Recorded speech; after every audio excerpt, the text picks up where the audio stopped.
He slid the divorce papers across the table, like I was nothing more than a receipt he was done with, and then he said it, right there in front of his lawyers, in front of her. You were never my wife, you were my PR strategy. I didn't cry, I didn't scream. I just sat there quiet, still, holding my father's diary in my hands, and I let him finish because there was something no one in that room knew yet, not his lawyers, not the woman sitting beside him, not even him. That building he was so proud of, that empire he bragged about, the ground it stands on, my father bought it anonymously, and when he died he didn't leave it to a company, he didn't leave it to a board. He left every single piece of it to me. The judge opened the folder, the room shifted, and the most powerful man in that room went completely silent. Hey, beautiful souls, welcome to Mr. James Family Returns. I'm your storyteller, James, and I missed you. YouTube took everything from me overnight. Every channel, every story, gone, but they couldn't take us, so we're starting again right here, right now, together 1,000 subscribers. That's our first step, so go ahead. Hit that subscribe button and show the world this family is unbreakable. Now let's begin, and trust me, beautiful souls, you are not ready for this one. The room smelled like money and cruelty. Sienna Vance had walked into that boardroom 100 times before, carrying coffee, carrying contracts, carrying Liam's ego on her back like it weighed nothing. But today was different. Today she walked in carrying her silence like a shield, and nobody in that room understood what that meant yet. The boardroom of Sterling Enterprises sat on the 42nd floor of downtown Chicago, floor-to-ceiling glass windows, a table long enough to seat 20 people, and at the head of that table sat Liam Sterling, 34 years old, white, sharp jawline, expensive haircut, cufflinks that cost more than most people's monthly rent. He leaned back in his chair like a king who had already decided the outcome of a war before the battle even started. Next to him sat Chloe Harmon, blonde, perfect manicure, a smile that never quite reached her eyes because her eyes were always calculating something. She had her hand resting on Liam's arm like she was marking territory, and when Sienna walked through the door, Chloe looked at her the way people look at something they're about to throw away. Sienna sat down across from them. She was 26. Natural hair in beautiful braids that framed her face, deep brown eyes that had seen too much too young. She wore a simple navy dress, nothing flashy, nothing trying too hard, and she carried a small leather diary pressed against her chest. Not a phone, not a lawyer's folder, just a diary. Her lawyer, Marcus Webb, a quiet older black man with silver at his temples, sat beside her and said nothing yet. He just opened his briefcase slowly and waited. Liam didn't wait. He slid the divorce papers across the table like he was dealing cards. They skidded to a stop right in front of Sienna, and he watched her face with this look, this specific look, like he was hoping to see her shatter. She didn't shatter. She looked down at the papers. Then she looked back up at him. "Sign it," Liam said. His voice was flat, bored, like this was a minor inconvenience in an otherwise productive Tuesday. "Let's not make this dramatic." Chloe laughed softly. This little breathy laugh that wasn't really a laugh. It was a dismissal dressed up as amusement. She leaned slightly forward and said, "Honey, you should be grateful he's even giving you a settlement. Most women in your position would have been escorted out months ago." Sienna said nothing. That silence made Chloe uncomfortable. You could see it, just barely, in the way her smile stiffened. Liam picked up his pen and tapped it against the table, once, twice, like a countdown. "Sienna, we both know what this is. Let's not sit here and pretend this marriage was something it wasn't." And that's when he said it. That's when Liam Sterling, the man she had loved, prayed for, worked beside, and believed in, opened his mouth and said the thing that would define the rest of his life. "Women like you," he started, and he said it so casually, so easily, like the words had been sitting in his mouth for years, just waiting for permission. "Women like you were never meant to sit at tables like this. I married you because I needed to look a certain way, humble, diverse, relatable to the public. My PR team actually suggested it." He paused, let that land. Then he smiled. "You were a strategy, Sienna, a very effective one. But strategies expire." The room went quiet.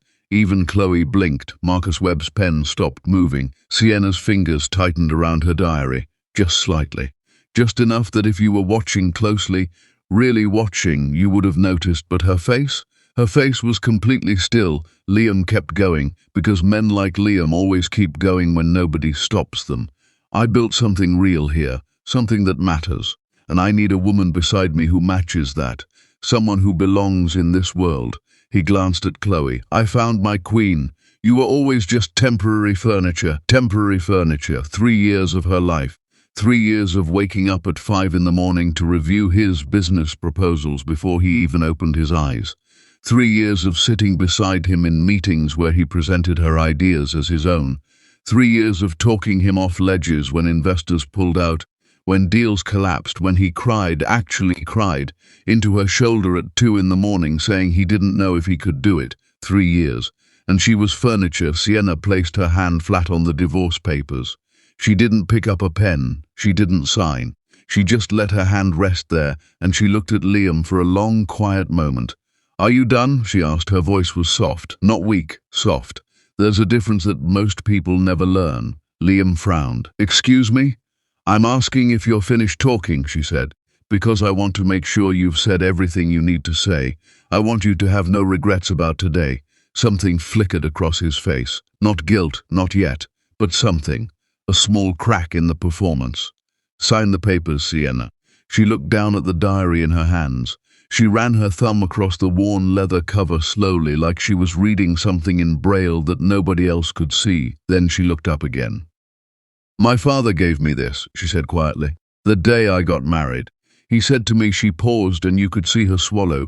Just once, baby girl, keep your eyes open, not just to see the good, but to know when it's time. Liam made an impatient sound.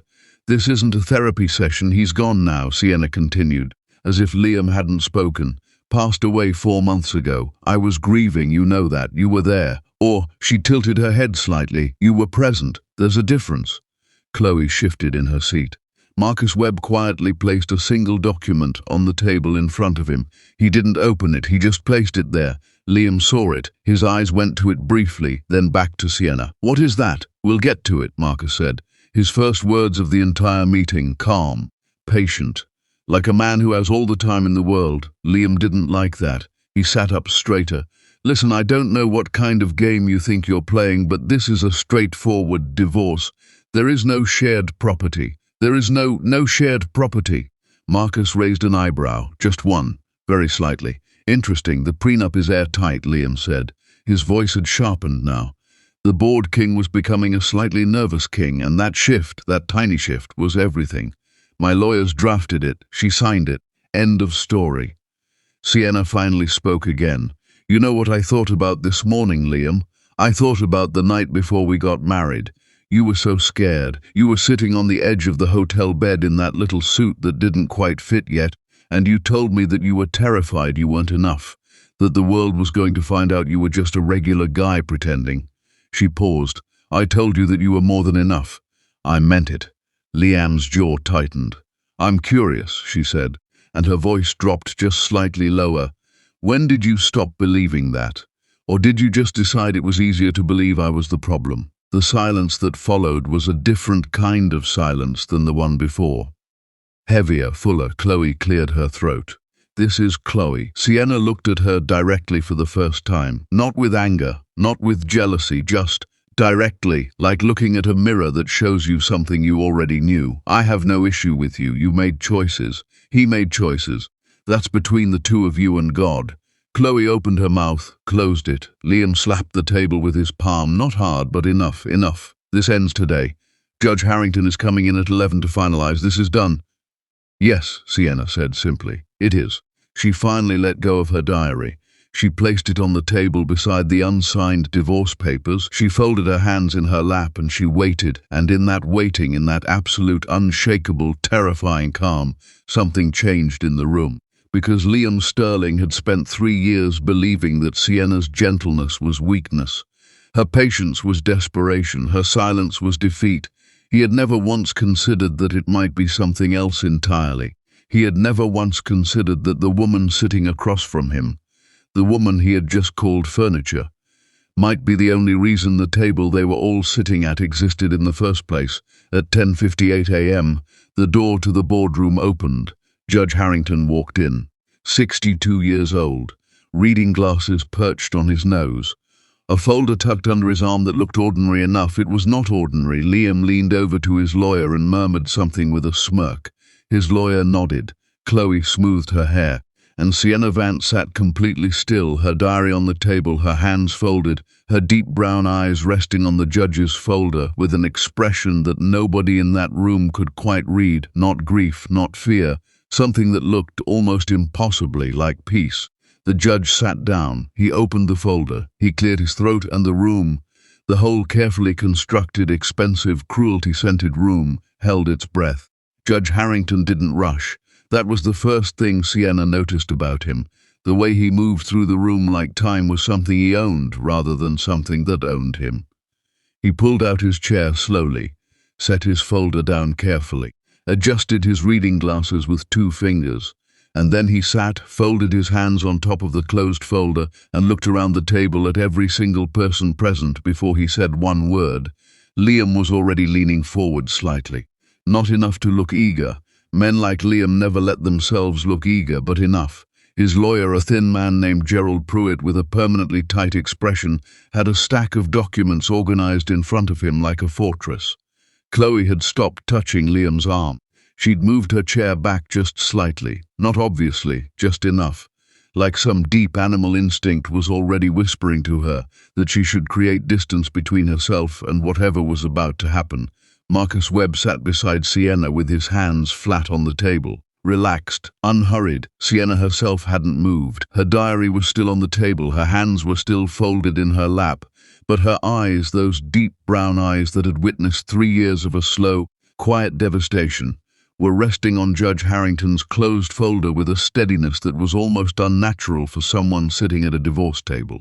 "Before we proceed," Judge Harrington said, his voice low and even, "I want to establish that all parties are present and that all parties understand the nature of today's proceedings." Gerald Pruitt cut in immediately. "Your Honor, the proceedings are straightforward. We have a signed prenuptial agreement. We have the divorce petition filed by Mr. Sterling, and we simply need Mr. Pruitt." Judge Harrington didn't raise his voice. He didn't need to, he just said the name, and Gerald Pruitt stopped talking like someone had pressed a button. "I'm aware of what you have. I'm telling you what I have, and what I have changes the nature of this conversation considerably." Liam's smirk flickered, just for a second. "What exactly do you have?" Liam asked. His voice was still controlled, still performing confidence. But something underneath it had shifted. A tone, a frequency like a string on a guitar that's been tuned just slightly wrong.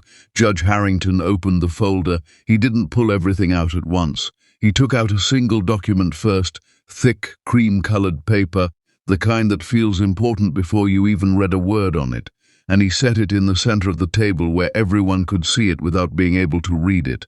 At the top, in clean black print, were 4 words, "Last Will and Testament," and below that, a name. Elijah James Vance. The room went very, very still. Sienna closed her eyes for exactly 3 seconds. When she opened them, she was looking at her father's name on that document, and something moved across her face, grief and love and something fierce all tangled together, and then it was gone, tucked back behind that stillness she wore like armor. Liam stared at the document, then he looked at Sienna, then back at the document. "What is this?" he asked. "What does her father's will have to do with our divorce?" "Everything," Marcus Webb said quietly. It was only his second sentence of the entire morning, and he said it the way people say things when they've been waiting a long time to say them. Liam turned to Gerald. Gerald was already frowning at the document, leaning forward, scanning. His expression was the expression of a man who is very good at his job, suddenly realizing that the job has become much more complicated than advertised. "Your Honor," Gerald said carefully, "with respect, we were not made aware of any estate complications prior to today. If there is a will being introduced, proper discovery protocols should have. The will was filed with this court 4 months ago," Judge Harrington said. "The same week Mr. Elijah Vance passed away. It has been properly documented, verified, and authenticated. The reason it is being introduced today in this proceeding specifically will become clear in approximately 30 seconds if you will allow me to continue." Gerald sat back. Liam said nothing. Judge Harrington picked up the document and began to read. Not the entire thing, just a section carefully marked with a small yellow tab, the kind that lawyers use when they know exactly which paragraph is going to change someone's life. I, Elijah James Vance, he read, being of sound mind and body, do hereby establish the following conditions regarding the assets, properties and holdings under the Vance Family Trust effective upon the date of my passing. He paused. Let that settle, then he continued. My daughter, Sienna Marie Vance, is the sole heir to the Vance Family Trust, which includes but is not limited to all properties held under the name Vance Real Estate Holdings LLC, all liquid assets currently valued at the time of filing, all shares and equity interests in affiliated companies, and full ownership of the ground on which Sterling Enterprises headquarters currently stands, located at 4200 Michigan Avenue, Chicago, Illinois. The silence that followed was not the polite, tense silence from earlier. This was a different kind of silence. This was the silence of a room full of people whose understanding of reality had just been surgically removed and replaced with something else entirely. Chloe made a small sound. Not a word, just a sound. Gerald Pruitt's pen dropped from his fingers and hit the table. He didn't pick it up. Liam didn't move. He sat completely still, and the color, that healthy, expensive Chicago winter tan, drained from his face in a way that was almost fascinating to watch, like watching paint dissolve in water. I'm sorry, Liam said slowly, each word separated, measured, like he was testing whether language still worked the way he remembered. Did you just say the ground under my building? Your building, Judge Harrington said, and there was something in the way he said those two words, not cruel, just precise, that made it clear he understood the weight of them. Sits on land that was anonymously gifted to you via a third-party trust at the time of your marriage to Sienna Vance. The donor of that land was Elijah Vance. He chose to remain anonymous. The judge looked up over his reading glasses. He wanted to give his son-in-law a foundation. Literally, Liam's mouth opened, closed. Marcus Webb finally opened the second document he'd brought, the one he'd been holding back since the beginning of the meeting, and slid it across the table to Liam's side with the calm efficiency of a man who had been waiting for this exact moment. Liam looked at it. His eyes moved across the page. Once, twice, 3 times, like he kept hoping the words would rearrange themselves into something less catastrophic. They didn't. Now let's go back, because to understand what happened in that boardroom, you have to understand who Elijah Vance actually was. And to understand that, you have to go back 7 years. Sienna was 19 the first time she truly understood her father's silence. They were sitting on the porch of what she had always believed was their modest home, a clean, middle-class house in a quiet neighborhood on the south side of Chicago. Her father would come home every evening in the same unremarkable car, same worn jacket, same thermos of coffee that he filled himself every morning. He didn't wear a watch. He didn't carry a phone that looked like anything special. He lived like a man who was comfortable with exactly what he had, what Sienna did not know, what nobody in their neighborhood knew, what most people in Chicago's business world didn't know, was that Elijah Vance was the quiet force behind nearly a third of the real estate that shaped the city's south and west sides.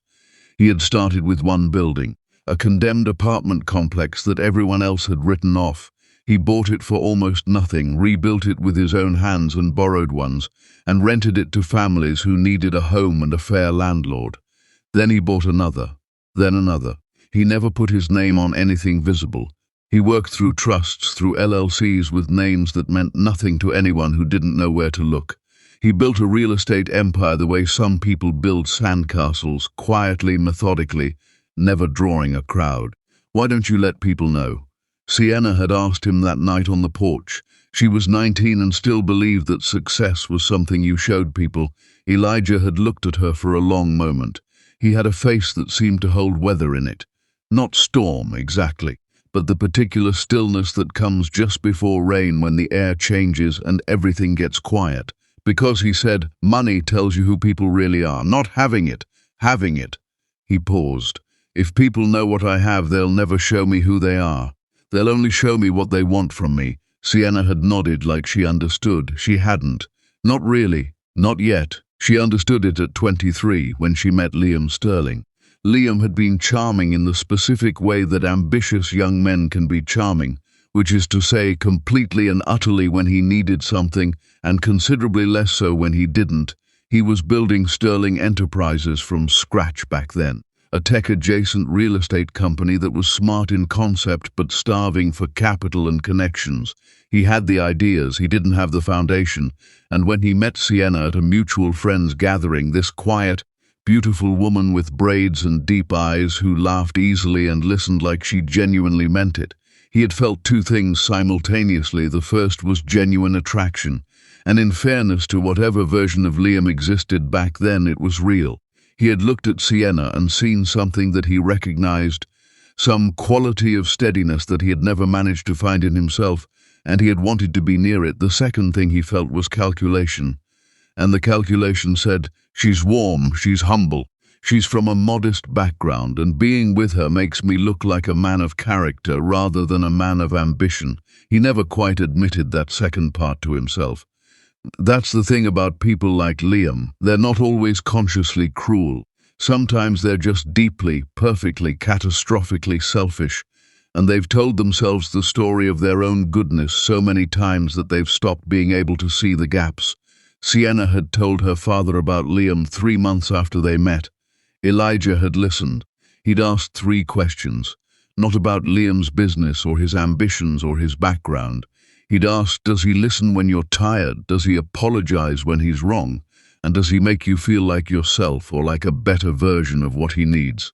Sienna had answered honestly, mostly yes sometimes, and she'd hesitated on the third one. Elijah had nodded slowly. He hadn't said anything else that night, but the following week, without telling Sienna, without telling anyone, he had made a quiet inquiry through one of his many anonymous trusts. He had discovered that the location Liam had chosen for his headquarters, the land he was trying desperately to secure financing for, was available, and Elijah Vance had bought it.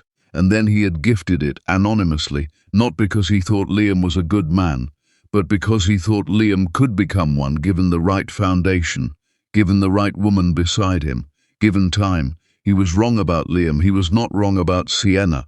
And so when he sat down to write his will 4 months ago, while Sienna sat beside his hospital bed reading to him and not knowing that he already knew what Liam was, Elijah Vance wrote something very specific. He wrote something that was not revenge. It was, in its own particular way, something much more like justice.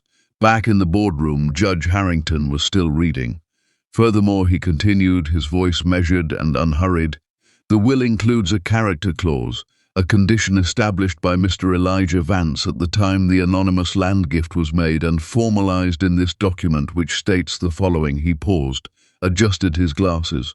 Should Liam Sterling remain a faithful, respectful, and present husband to Sienna Marie Vance, all properties gifted and all related assets shall transfer permanently to Liam Sterling with no conditions.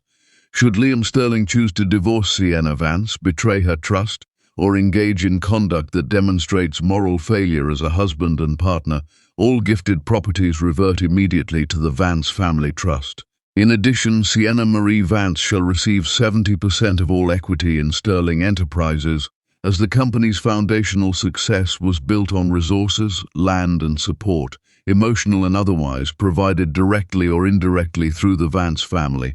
The judge lowered the document. Nobody in the room made a sound. Liam was staring at the table.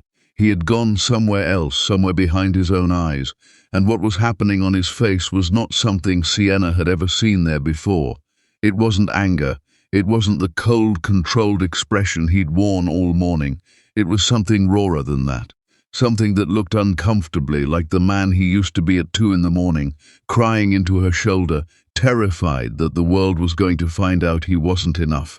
Chloe stood up. It wasn't dramatic. She didn't storm out. She just stood up, picked up her bag, the designer one that Liam had bought her last spring, and looped it over her shoulder. She looked at Liam for a moment. He looked back at her, and in that look, in that single, wordless exchange, 3 months of whatever they had been to each other dissolved completely. Because Chloe Harmon was many things, but she had never pretended to herself about what she wanted. She wanted the life, the floor, the cufflinks, the table. And if the table was gone, I'll see myself out, she said, and she walked to the door and she opened it and she left. The door didn't slam. That somehow made it worse. Liam watched the door for a moment after it closed. Then he looked down at his hands. Gerald Pruitt was already gathering his documents. His expression had shifted from tightly professional to something more honest, the expression of a lawyer who has just realized his client has been sitting on a live grenade and calling it a paperweight. "Liam," Gerald said quietly, leaning toward him. We should take a recess." And Gerald.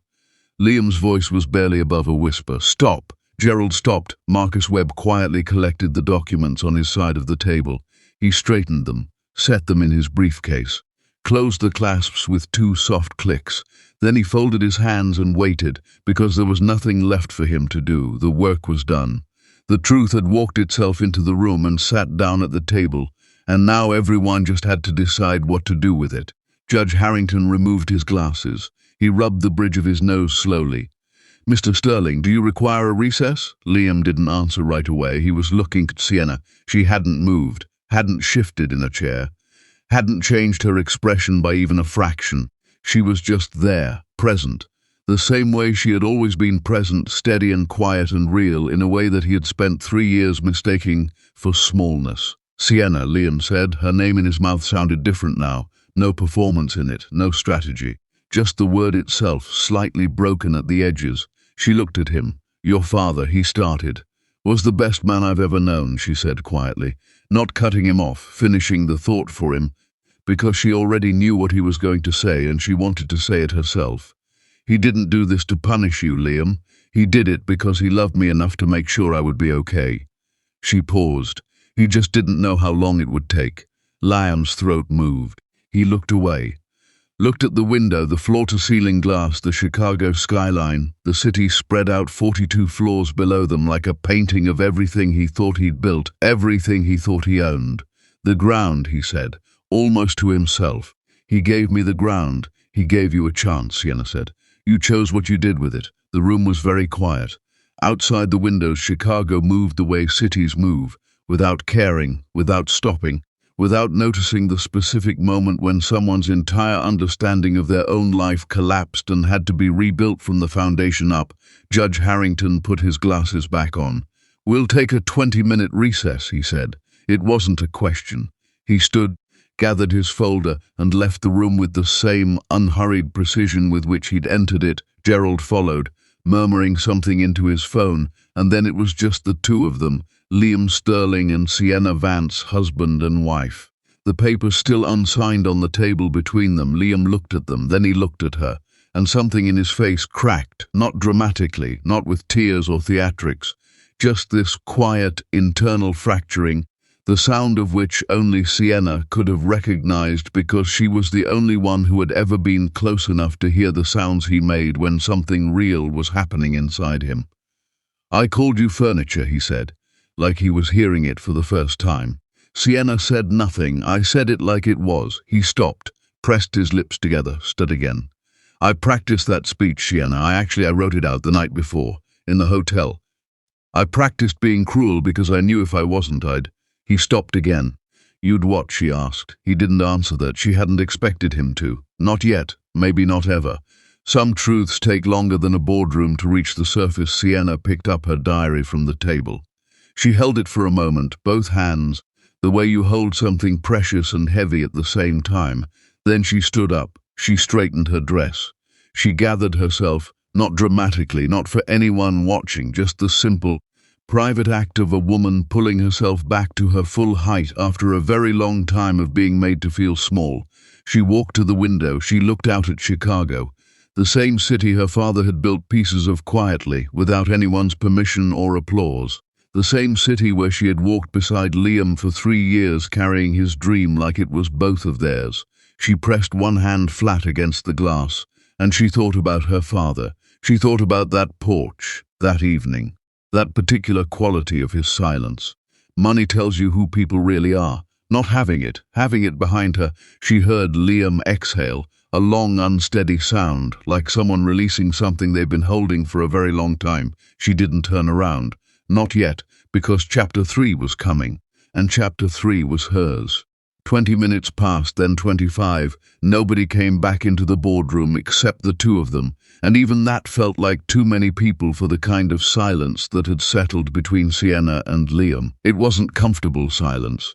It wasn't the easy, wordless kind that two people share when they know each other so well that language becomes optional. It was the silence of aftermath, the silence that lives in the space between what was said and what can never be unsaid. The silence that has weight and texture and edges sharp enough to cut. Sienna was still standing at the window. Her hand had come down from the glass. She stood with her arms at her sides now, her diary tucked under one arm, looking out at Chicago the way her father had taught her to look at hard things. Straight on, without flinching, without romanticizing, without running. Behind her, Liam hadn't moved from his chair. He was still sitting at the head of that long table, the table where he had slid divorce papers at her like she was a transaction to be closed, the table where he had called her furniture, the table that sat inside a building that sat on land that her father had quietly, anonymously, lovingly placed beneath his feet, and he looked like a man who had been asked to solve an equation that kept changing every time he got close to the answer. His cufflinks caught the light when he moved his hand. He stared at them for a moment. Italian, custom-made. He'd had them made the week Sterling Enterprises crossed its first 100 million in valuation. He remembered the exact day. He remembered calling his mother and his college roommate and his college professor. He remembered who he had not called. He had not called Sienna. She had found out about it when she came home and saw the cufflinks in a velvet box on the kitchen counter.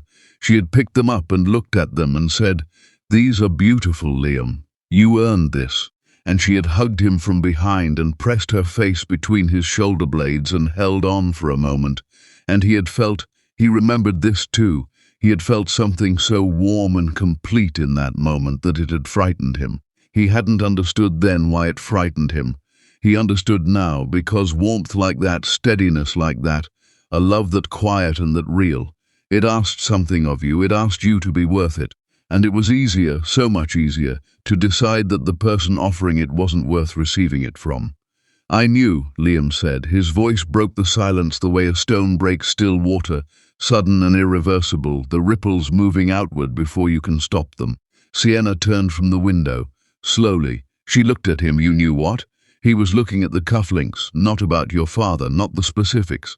"But I always knew that something didn't add up, about the land deal.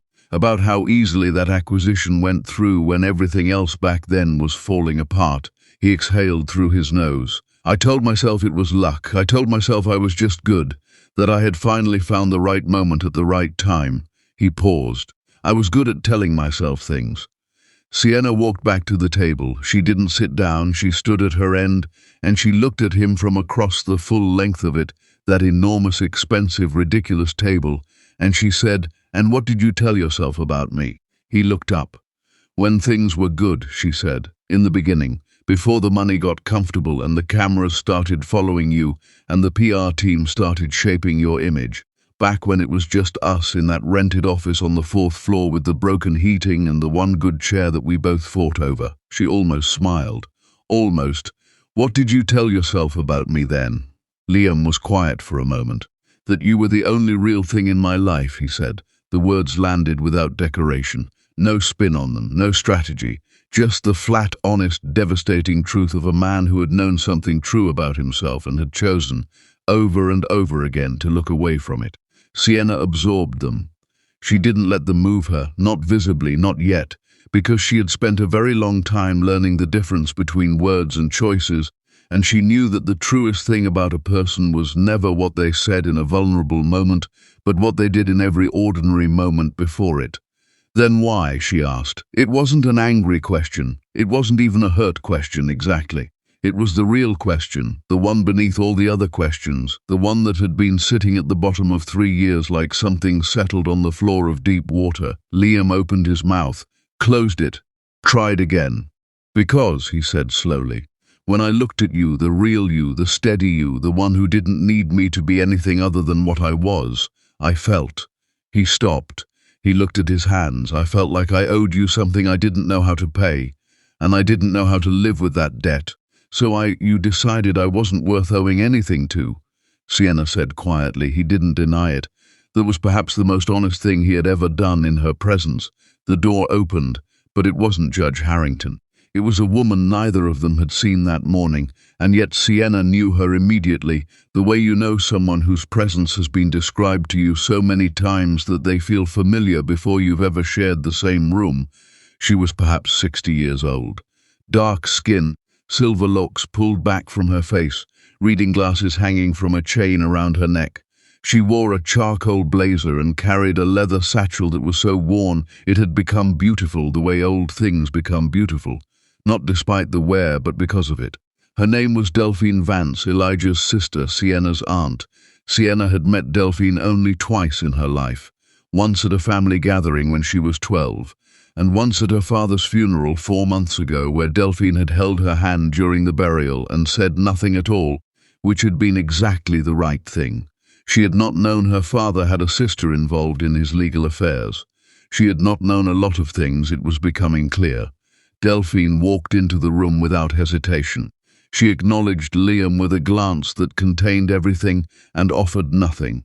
Then she crossed to Sienna and took her hands in both of hers and looked at her with an expression that was so much like her father's, that particular quality of seeing someone completely that Sienna had to breathe through it.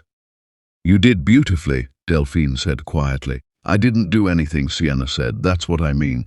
Delphine squeezed her hands once, then let go. She set her satchel on the table and opened it. She pulled out a sealed envelope, cream-colored. Her name written across the front in handwriting she recognized instantly, and she held it out. Sienna looked at the envelope, her father's handwriting, her own name in his hand and beneath it, "Open when the table is yours." Her breath left her body in a slow, uneven exhale. She took the envelope, held it, felt the weight of it, which was not heavy physically but was the heaviest thing she had ever held in her life. "He wrote it 6 months ago," Delphine said. "Before he told any of us he was sick. He gave it to me and said," she paused, and something moved across her face. "Del, my baby is going to need this. I just don't know when yet." Sienna pressed the envelope against her chest. Liam, from his end of the table, watched all of this. He watched Delphine. He watched Sienna. And the thing that was happening on his face was not pity, because pity is looking down at someone, but something closer to the feeling of looking up, of seeing something from below that you never properly saw from where you were standing before. Delphine looked at him then, directly, the way Sienna had looked at Chloe earlier, not with rage but with a clarity that was almost its own kind of power. "My brother," she said, "spent the last 2 years of his life quietly making sure that whatever happened, his daughter would be standing when it was over." She paused. "He didn't hate you, Mr. Sterling. He didn't even blame you, which I personally found and still find remarkable. He just loved his child more than you did." Liam absorbed this without speaking. "He used to say," Delphine continued, "that the measure of a man isn't who he is at his best, it's who he is at his most afraid." She picked up her satchel. "I'll leave you two." She walked back to the door, paused with her hand on the frame, turned back to look at Sienna one more time. "He was so proud of you," she said, "every single day. He used to call me on Sunday mornings just to tell me something you'd done or said that week, something small. He never missed a Sunday." Sienna's eyes filled. She didn't cry, not yet, not here, but her eyes filled and she let them. And she nodded once. Delphine left the room settled. Sienna stood with the envelope against her chest and breathed. Judge Harrington returned at 11:47. Gerald Pruitt came back too, looking considerably more subdued than he had an hour ago. He sat down at Liam's right side and opened his notebook and clicked his pen and then just held it there, hovering because there was nothing obvious left to write. The judge sat, looked around the table, noted Chloe's absence without commenting on it. Are we ready to continue?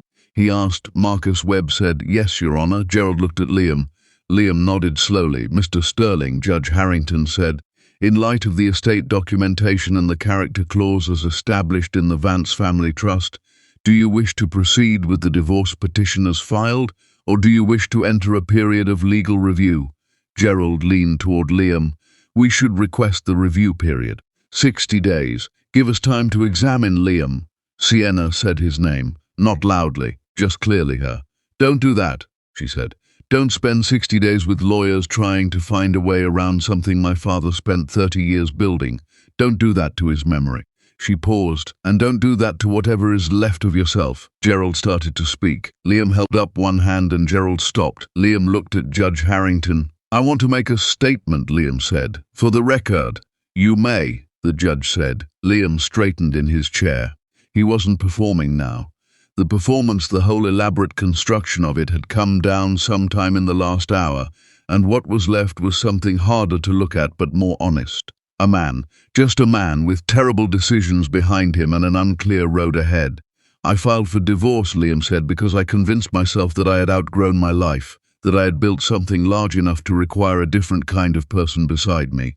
He paused. "I was wrong. Not just strategically, morally. I was wrong." He exhaled. "I treated my wife, I treated Sienna, in ways that I cannot defend and will not attempt to defend. I said things this morning that—" His jaw tightened. "I will spend a long time answering for." The room was very still. "I'm not withdrawing the divorce petition because of the will," he said. "If Sienna wants to leave, she should leave. She has more than enough reason." He looked at her. "I'm saying this because it's true, and because the only thing I can think to do right now that isn't completely worthless is to be honest." Sienna looked at him for a long moment. She set the unopened envelope on the table in front of her. She placed both hands flat on either side of it. "I know you think," she said slowly, "that my father's will changes everything. And in practical terms, yes, it changes a lot." She looked down at the envelope, then back up. "But I want you to understand something, Liam. Something that has nothing to do with land or equity or 70% of anything." He waited. "I stayed for 3 years," she said, "not because I was afraid to leave. Not because I didn't see what was happening. I stayed because I believed that the person I saw in you the night before our wedding, that scared, real, unguarded person, was still in there somewhere. I stayed because my father taught me that people are worth more than their worst moments." She paused. "But he also taught me that you cannot love someone into becoming who they're supposed to be. They have to choose it themselves." Liam's eyes were wet. He wasn't crying, not quite, but the pressure of it was there, visible. A man holding something back with enormous effort. "And so the question," Sienna said, "isn't about the divorce papers or the will or the building or the 70%. The question is who you choose to be now. Not for me, for yourself. Because I am going to be fine, Liam. I was always going to be fine." She picked up the envelope, turned it over in her hands once. "My father knew that," she said softly. "That's why he wrote this." She opened it. The boardroom held its breath. Or maybe that was just Sienna holding hers, as she unfolded the letter inside, one page. His handwriting, careful and measured, the same handwriting that had signed permission slips and birthday cards and the deed to buildings that shaped a city. She read it silently. Nobody rushed her. When she finished, she folded it carefully and held it against her chest again. She closed her eyes for a moment. When she opened them, there were tears on her face. Finally, real and unguarded, the ones she had been carrying all morning, but her chin was up and her shoulders were back, and she looked, in that moment, like every woman who has ever had to hold grief and dignity at the same time and found a way to hold both. She didn't read the letter out loud. That was between her and her father, but she did look at Liam and say, "He forgave you. Before any of this happened, he wrote it down so I'd have proof because he knew I'd need it." Liam made a sound, low, broken.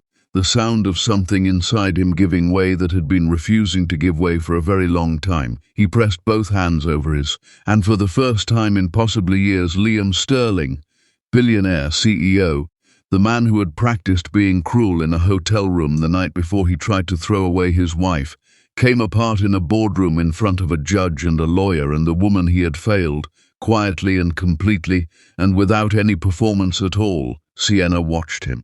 She didn't go to him, not because she was cold, but because she understood in the deep instinctive way that some people understand things without being taught, that this moment belonged to him, that the unraveling of a person's false self is sacred and terrible and private, and the kindest thing you can give someone in the middle of it is space. So she stood and she watched, and she let him be broken, because broken is where rebuilding starts. Judge Harrington quietly adjourned the proceedings pending further legal review of the estate documentation. Marcus Webb shook Sienna's hand with both of his, the way her father used to, and said simply, "Elijah would have loved today." Gerald Pruitt gathered his things quickly and left without making eye contact with anyone. Liam was still sitting at the table when Sienna picked up her diary and the letter and walked toward the door. She stopped when she reached it. She turned back one last time. He was looking at her. His face was open in a way she hadn't seen it in years. Stripped of the performance, the strategy, the expensive surface of him, he looked younger. He looked like the man from the hotel room. He looked like someone standing at a beginning rather than an ending. Although he probably couldn't feel that yet. He probably just felt the rubble. "Liam," she said. "Yeah, the braids you always made that comment about." She touched one briefly, lightly. "My mother used to do them for me every Sunday morning when I was little. She'd sit me between her knees and section them out, and we'd talk about everything and nothing for hours." She paused. "When she passed, my father learned how to do them himself. Took him 6 months to get it right. He never missed a Sunday after that." Liam said nothing. He was just listening.